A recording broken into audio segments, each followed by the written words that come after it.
Bitcoin Bilir'den merhaba. Bu videoda Binance kaldıraçlı işlemlerde long ve short yaparak işlemleri gerçekleştireceğiz. Hatta her ikisini de aynı anda yapacağız. Binance Futures cüzdanınızı açarken şuradaki kutu içerisine Türkiye kazansın yazmanız halinde kaldıraçlı işlemlerde %10 daha az komisyon ödeyeceksiniz.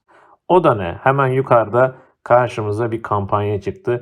Binance kaldıraçlı işlemlerde ayrıca bir airdrop tarzı bir turnuva kampanyası yapıyor. Hemen bunun içerisine girip şuradaki register'a dokunduğunuzda daha sonrasında buradaki bizden istenilen işte şu tarihler arasında 18 Nisan'la 24 Nisan tarihler arasında en az 1000 USDT'lik işlem yapmamızı ve ilk yapacak 1500 kişi arasına girersek de 10 BUSD hediye kazanacağımızı, daha sonra eğer 5000 USDT işlem yaparsak 35.000 BUSD'lik bir havuzdan pay alacağımızı söylüyor. Biz de kaldıraçlı işlem yapacaktık zaten. Madem öyle buradan kayıt olup gidip bu coin üzerinde işlemimizi yapalım. Hemen sağ alttan Futures'a dokunarak geçiyorsunuz.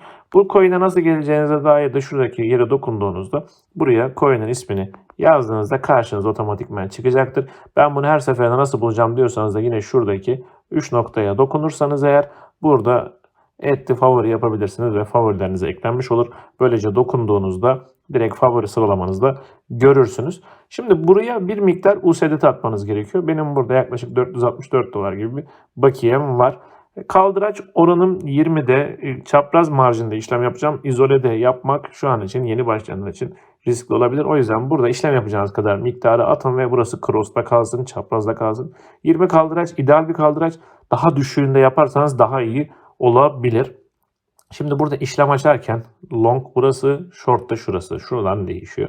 Yani siz bir şey alırsınız ya da satarsınız. Elinizde olmayanı satma yeri burasıdır. Spot tarafta elinizde var olan bir şeyi satabilirsiniz. Burada limit emri ve market emirleri var. Diğer emir türlerinde de ilgili bilgiler kanalda mevcut. Hemen şuradan ne kadar açacağımızı söylüyor bize. Şuradan tane sayısı olarak da belirleyebiliriz. Bu coin'den kaç tane açmak istediğimizi de belirleyebiliriz. USDT değeri olarak da belirleyebiliriz. Bakın 20 kaldıraç var. Şurayı birazcık şu çubuğu şöyle çektirdiğimde paramın %10'uyla açtığımda ben 910 dolarlık bir işlem açmış oluyorum ve bu işlem için şurada 46 küsür dolar veriyorum. Yani 46 küsür dolar paranın 20 katıyla işlem açmış oluyorum. Bu da 910 gibi bir dolara tekabül ediyor. Zaten benden 1000 dolarlık bir işlem istiyordu. Yani bunu aslında ben tek seferde açabilirim. Parama göre %10 civarında bir işlem yaparsam aslında çok risk almamış oluyorum ama daha da küçültmek mantıklı. %5 ile işlem açacağım. Bakın 23 dolarlık bir işlem açacağım. Kenarda bu para duracak. Hemen hızlı olması açısından da market yapsam daha iyi aslında. Hemen şu şekilde şöyle bir 360 dolarlık buy long diyorum. Bakın henüz likidasyonum yok olarak gözüküyor. Çünkü parama göre küçük bir işlem açtım. 18 dolar vereceğim. 360 dolarlık bir işlem açacağım. Ve market fiyatı şurası. Siz limit vererek daha iyi yapabilirsiniz. Hemen confirm diyorum. Hemen hızlıca pozisyonlar bölümüne geldi bile. Bakın şu an kâra geçti. Ben bunu hemen kapatıp bu 360 dolarlık al sat hacmini tamamlayabilirim. Hemen şuradan markete basarak yine bunu aynı şekilde kapatabilirim ve 360 dolarlık bir kere açtım. Hemen şuradan da geçmişe gidebilirsiniz. Bakın şu bölümden bastığınızda geçmişe gidebilirsiniz. Order history'ye geçiyoruz.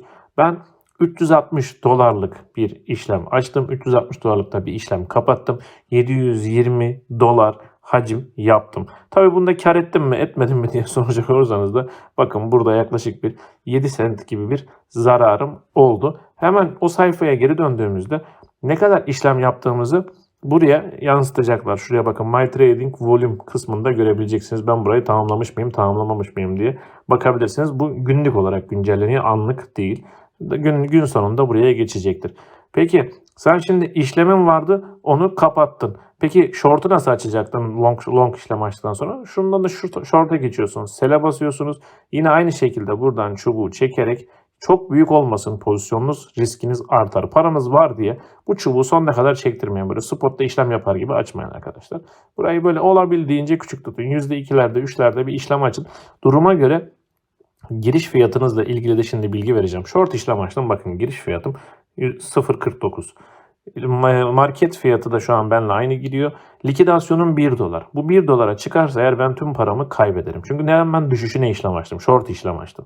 Burada verdiğim para 18 dolar ama kenardaki tüm parayı kullanıyor. Buradaki cüzdanımdaki tüm parayı benim likidasyonumu korumak için kullanıyor. Ben bu parayı cüzdanımdan çıkartırsam eğer buradaki likidasyon yaklaşmaya başlayacak. Artık 1 dolardan daha düşük seviyelere gelecek. O zaman da likidasyonum yaklaşmış olacak. Burada pozisyonu kapatmak için şu close'u kullanırsınız ya da buraya tekrar gelip buy'ı kullanırsınız. Buy'da da böyle yaptığınızda siz burayı daha fazla seçerseniz eğer sizin karşınıza yeni bir long pozisyon açılmış şekilde çıkar. O yüzden şuradaki Reduce Only dediğimiz butonu kullanarak bunu da sonuna kadar çektiğinizde bakın 371 param normalde daha fazlasını açabiliyor. Bakın aşağıda görüyorsunuz 9700 dolarlık işlem açabilirim ama Reduce Only dediğimde burada açtığım kadar pozisyon kapatmamı sağlıyor bu buy long sayesinde. Şuradaki tabii ki şunu yaptığımızda emir karşımıza çıkıyor. Onayladığımızda bu işlemi kapatmak için emir vermiş oluyorum. Bakın buraya emir gerçekleşmiş oluyor.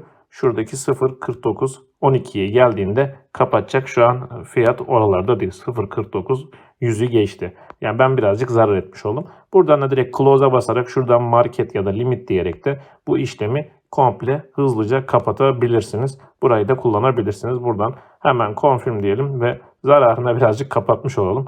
Size hızlı göstermek için. Diğer geçeceğim. İkisini aynı anda nasıl açarım dediğiniz bölümde de şuna basıyorsunuz. Şuradaki 3 noktaya. Buradan tercihlere giriyorsunuz.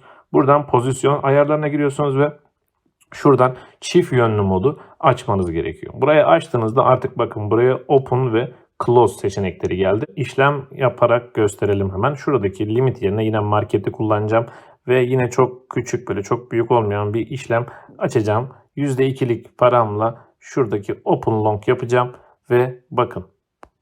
Evet, şimdi bir long işlemi açmış oldum. Yaklaşık 9 küsur dolara vererek bir long işlemi gerçekleştirdim. 0.49'dan girişim var. Bu işlemi tersi olan short'u da yine aynı anda açabileceğim. Nasıl mı? Bu çift yönlü mod seçili olduğu için. Buradan close dersem eğer pozisyonu kapatma emrini kullanmış olurum. O yüzden burada open kalmış şekilde olacak ve şuradan yine çok az böyle bir çubuk kullanarak bu sefer de open short diyeceğim ve yine marketten kullanıyorum hızlı olsun diye. Bakın hem long hem short işlemini aynı anda açtım ve neredeyse likidasyon sonsuza gitti. Yani bu coin bazında düşünürsek 59 dolara çıktı. Bir tanesi kar ederken diğeri zarar edecek ama aradaki mesafe hemen hemen aynı olacak. Çünkü pozisyon büyüklüklerim aynı. Birbirine yakın hemen hemen. O yüzden birinden aynı oranda kar ederken diğerinden aynı oranda zarar edeceğim ve aradaki fark kadar da karımı ya da zararımı ne varsa artık korumuş olacağım. Çift yönlü pozisyonun aslında birazcık mantığı bu. Açtığınız pozisyondan tersi yönde bir hareket olursa hemen o yönde pozisyon alıp şuradan direkt bunu kar edip kapatıp hemen buradan direkt kapatabilirsiniz. Long kâra geçti. Daha sonrasında da short'un kâra geçmesini bekleyerek onu da yine buradan close position diyerek bu sefer short'u da kârla kapatabilirsiniz. Tabi her zaman bu kadar şans olmayabiliyor. O yüzden pozisyonları açarken küçük küçük gidip daha sonrasında üzerine ekleme yapacağınız atacak kurşununuzu da bırakmayı unutmayın. Burada işlem yaparak bu airdrop'tan faydalanabilirsiniz. O yüzden de hani vadeli işlemlerdeki bu konu üzerinden gitmek istedim. Bu konu hakkında sorularınız olursa mutlaka yazın. Bu Wu token üzerinde yapılan işlemlerde Binance buradaki havuzlardan pay dağıtacağını söylüyor ve dağıtımında tamamlandıktan 2 hafta sonrasında içerisinde olacağını söylüyor. Bu şekilde vadeli işlemlerde bu coin üzerinde hem de işlem yapmayı denerken bu coin'i değerlendirebilirsiniz. Bu konu hakkında sorularınız olsa mutlaka yazın. Kaldıraçlı işlemler birazcık kafa karıştıran bir konu ama öğrendiğinizde gayet kazançlı olabiliyor. Şimdiden herkese bol kazançlar diliyorum. Görüşmek üzere.